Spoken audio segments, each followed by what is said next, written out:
So Taylor suggests, as you would in a defense, wiped out by some plague, some natural catastrophe, like a fiery storm of meteors. From this part of your planet, I'd say that was a fair bet. I mean, we just came off the Cold War, and if you're reading between the lines, that's what he's kind of saying. Like a fiery storm of meteors from the looks of the planet, your planet, say that was a fair bet. But we can't be sure. And it... Yeah, I kind of had a little, why did man die out? Hey. Yeah, Zira says we can't be sure. So Zira knows something because she says, from the looks of this part of your planet, I'd say it was a fair bet. And Zira says, but we can't be sure. Almost like she knows something as well about Cornelius's dig, about why there was this human culture before, and then these modern apes, and then more barbaric apes, and now modern apes again. It was just kind of these characters seem to know things that I think aren't fully fleshed out because the writer is just trying to move points along versus I did like the characters being aware. I did like in this area though that Taylor finally has, of all the smoke screens we could throw up, it finally was almost the most sensical smoke screen in the whole world whenever Zaius poses the question of why didn't man survive, and Taylor says a plague, a storm of meteors, a natural catastrophe. At least he's saying, look, natural things occur and things are eliminated. Right. And I thought for once, it's like, oh my God, Taylor for once didn't just speak out of his ass. It made sense. Yeah, I had Zaius saying, why did man die out? And I had Taylor saying, here, let me present you my 24-part answer to your question. There'll be a 10-minute break in the middle of it. So, yeah. Let me tell you why anything could have happened. Come on. Well, I mean, we're going to move into a moment where Zaius kind of actually says a little bit more. Yeah. So Taylor says, we can't be sure. Taylor says, he is, indicating Zaius. He knew all the time. Long before you found your cave, your discovery, he knew. Defender of the faith, guardian of the terrible secret. That's it, isn't it, Doctor? So Taylor's starting to understand that Zaius knows more than he originally told him. And that's why Zaius is so hot to try and shut down Cornelius and Zira. It's just kind of it's all coming together. I'm struck by these moments that, and again, I'm going to beg the forgiveness to anyone that listens to this that finds himself as a very religious person. I would never mean to offend, but most religion is built upon that we need lessons and rules to keep us to be good people. Is Zaius so afraid that, does he know that those things the lawgiver gave were so paper thin that he's afraid that if the truth is exposed that it'll all fall apart? I mean, that would tell us more about the ape culture than anything else. I mean, even backing up a second, the lawgiver again is a person that we're hearing of for the second time. I think we heard about second him or third time, something like that. Either during the courts or right before that. So, who is this lawgiver, and why did he give laws? Zaius, in reply to Taylor's question about whether Dr. Zaius knew, what I know of man was written long ago. All right, so he's not suggesting that he knows stuff in the cave or anywhere else. Set down by the greatest ape of all, our lawgiver. Cornelius, come here, reach into my pocket. So, which Cornelius, you're my bitch. Come reach in my pocket. All right, but hey, Cornelius, if Zaius is a very, very devout person, yes, and he takes Scripture as law. And maybe he has access to other texts and scripts that the general populace doesn't have. He's already been warned of man. To back you up real quick, you're saying we assume he takes Scripture as law. Right. We don't know that he's not using Scripture. We don't know that he's not a believer versus a non-believer and just using Scripture not as law that he believes in it, but Scripture as law to do whatever he needs. I think you can do both.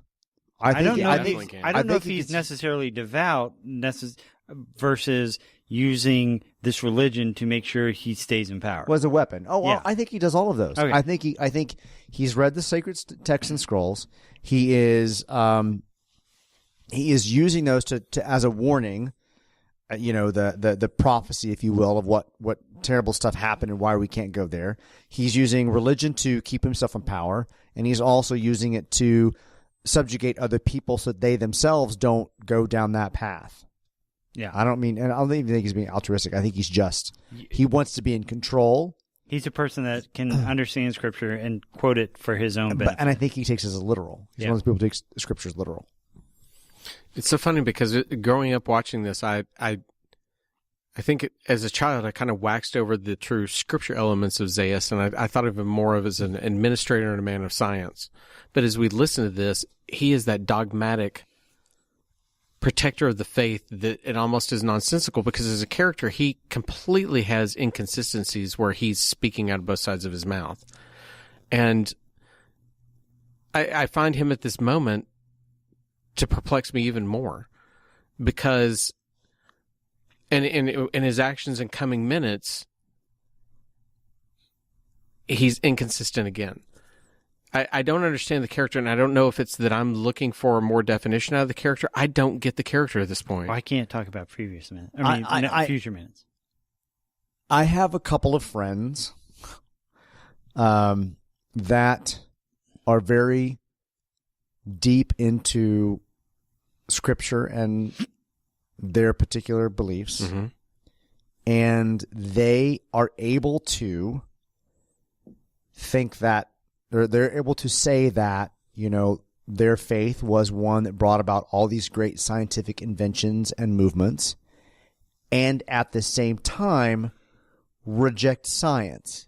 It's a very perplexing thing to me to see them hold up their history, right, in terms of the discoveries that their faith made, and at the same time reject some modern notion. So you can be smart and ignorant. You can be... Well, a great character is one that's inconsistent. A great character is that one that has a belief, they have a need that propels them, but also is inconsistent in their beliefs. I totally... Because we're all that way. Zaius is one of my friends. I know him. I know Zaius. I don't disagree with that. I know people like this that person. Too.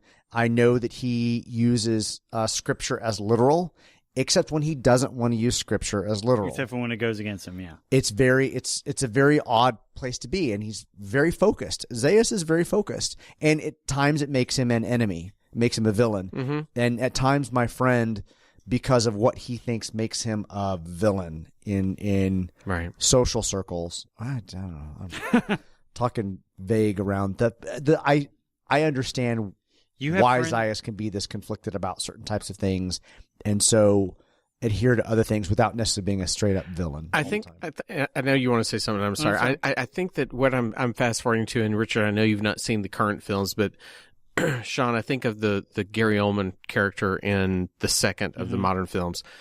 He seems like a bad guy until you get to a scene in the middle where it completely explains the character's motivation, 100%. And maybe I'm longing for that definition of this character. Maybe I'm longing to understand what it is that Zaius truly holds as valuable. But it seems that all Zaius is at this point is a constant opposition to Taylor. Right. Oh, you think this? Oh, no, that's it. Oh, it's this. It's no, it's that. And it's always he's a chameleon that turns to thwart his thoughts and efforts. And so is that these are people that we know in real life, in any situation, not just with religion, but with politics, with exercise and diet, money, anything, with money, any of these things. And so maybe we've been coddled by modern writing. I don't disagree with where people's motivations can be nuanced and more complex, but we still have to have on the page, in the story, at the end of the day, a clear understanding of why they're doing what they're doing, as opposed to them being complex, conflicted people like Zaius is. I think what I would long for is that, and that's all this is a longing to understand this character. I think that's it. As I really like Zaius, I want to know what it is. Is it that he has... I'm thinking of Walking Dead, where the governor had the daughter who was a zombie. Mm-hmm. You know, what is it you're hiding in the closet you're trying to protect? I think that's what I want to know about Zaius. I want to know what it is he's feeling like I have to plug all the holes. Have a secret human hidden somewhere or something? Whether it's the fact that he wants to maintain power, whether it's the fact that he take Scripture's word, whether it's the fact that Does he have scripture knows that everything show- about man is trying to protect his people, whether he... We've talked about how this is a relatively short film for a feature film. Right. for something that wasn't planned to have sequels, I'm assuming. No plan for sequels. And you talk about the things that you could evolve. You could evolve quiet, private time with Zaius to at least let me. I mean, that would be an interesting thing to add in. If you ever added into this film, is what is it that's pushing Zaius to do what he's by doing? himself. Yeah, just a moment by himself. It's the same as, and I promise I will not forget when we get to the second of the modern films with Gary Oldman. You'll know when that moment comes. Yeah, I mean, hell, it could have just been a human killed his wife, and so he has an irrational hatred for them. Even though he knows what they secretly are, he will never let that get out. But we don't have anything like that. It's not necessary to the plot. And if you watch, when you watch the new film, it is not necessary to the plot, but it makes that character you suddenly think, I get him. It is just kind of interesting that we're moving into kind of a religious belief or movement with Zaius that is not necessarily steeped in race per se. Right. I mean, religion has often been used to confirm slavery for race, for interracial marriage, for gay marriage, for these kinds of things. For whatever you need it to. But Zaius himself has been relatively frank with Taylor this entire time, including bringing him to his chambers just to talk. Right. I mean, as far as we know, Zaius seems to be talking about law and religion and not necessarily superiority over man versus ape. I mean, he does bring it up, but he doesn't seem to be on the surface humanist. Well, and I think that scene you bring up when he takes Taylor into his chambers is the most human of all scenes that Zaius, where I'm just going to talk to you and here's what it is and you're a threat to me because of this. You almost get to that level. And that is where you could interject that scene where what Sean's saying, maybe he looks over and there's a picture of him on ape vacation with his wife, and then we find out she's dead because a human killed her. So, story time. I was at SMU, and I was a part of the Gay and Lesbian Student Organization, the founding of the organization. And me and my co-president at the time were going for a student chartership at SMU. Okay. And this was a long time ago, so it was actually still relatively controversial. Okay. And the previous attempt to get the organization a chartership at SMU got national press coverage. The university president shut it down. It was terrible. So fast forward 5 years later, we've moved a little bit more forward in terms of LGBT rights. And we had this moment where we're going to go for chartership. And this was my junior year, I think. I think it was my junior year. Might have been my senior year. Anyway, so there was this guy, student body president.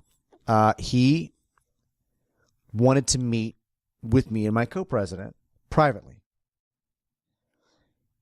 And he opposed the organization 100%.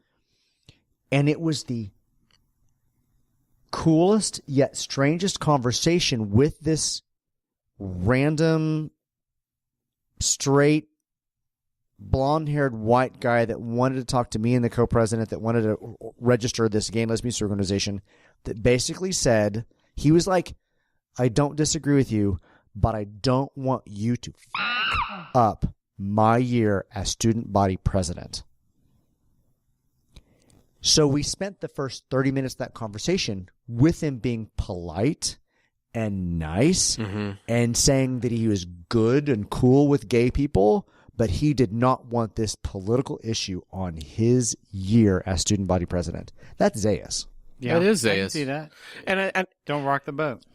I definitely think you have people in the world that are like Zaius that, again, are, like we'll fix it after I'm done. And we're plugging the holes as we go, you know, right. And it's a fine less Jedi moment again with BB-8 where you're putting everything you can in every circuit to keep it together. I hunger for what is it that pushes Zaius to get there. Yeah. As a character, I'm very intrigued by him. I don't know that I've ever liked Zaius as much as I have after watching this 1 minute at a time. I find him compelling. He may be the most compelling character to me in this whole movie. And then we get into the very convenient I've got the 29th scroll, 6th verse in my pocket. Why don't you pick it out? How many damn scrolls, first of all, are there? Maybe that's his favorite. How many does he carry around with him that Yeah, make sure he's got the 6th verse Okay. that exactly addresses the situation? But let's be that fair. he's in He right knew now? he was coming to hunt down a human. He knew he was going to have to